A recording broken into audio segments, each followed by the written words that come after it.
నమస్తే welcome to today's Telangana నేను మీ Madhu BRS party నుంచి సస్పెండ్ అయిన తర్వాత మాజీ ఎంపీ సంతోష్ రావుపై తీవ్ర ఆరోపణలు చేశారు మాజీ ఎమ్మెల్సీ కవిత. సంతోష్ రావు ధనదాహం ఎలాంటిదంటే నేరెళ్లలో ఇసుక లారీ గుద్ది ఒక దళిత బిడ్డ చనిపోతే ఇక్కడి నుంచి ఫోన్ చేసి పోలీసులను ఒత్తిడి చేసి 7 దళిత బిడ్డలను కొట్టించాడని ఆమె ఆరోపించారు.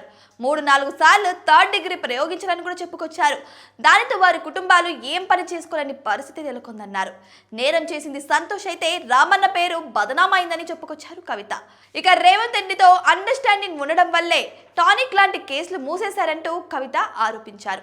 తాజాగా సంతోష్ రావుకు బిగ్ షాక్ తగిలింది. తంగలపల్లి పిఎస్ లో నేరెళ్ల బాధితుల ఫిర్యాదు చేశారు. సంతోష్ రావుపై ఎస్సీ ఎస్టీ అల్ట్రాసిటీ కేసు నమోదు చేయాలని బాధితులు డిమాండ్ చేశారు.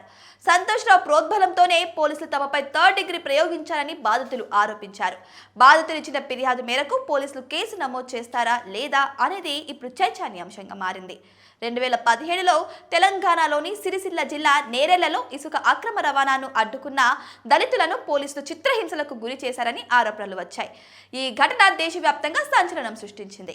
మానవ హక్కుల సంఘాలు, రాజకీయ నాయకులు ఈ ఘటనను తీవ్రంగా ఖండించారు. ఇసుక దందా వంటి పెద్ద స్కామ్ కేసీఆర్కు తెలియకుండానే సంతోష్ రావు చేశారని, తన తండ్రి పేరును వాడుకొని ఇలాంటి అక్రమాలకు పాల్పడ్డారని కవిత మీడియా సమావేశంలో వెల్లడించారు.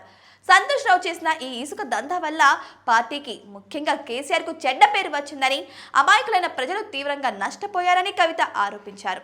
కాగా పోచంపల్లి శ్రీనివాస్, నవీన్ రావు వంటి వారికి పదవులు, కాంట్రాక్టులు సంతోష్ రావే ఇప్పించారని, పార్టీలో తన ప్రభావాన్ని చూపించుకుంటూ అనేక లాభాలు పొందారని కవిత ఆరోపించారు.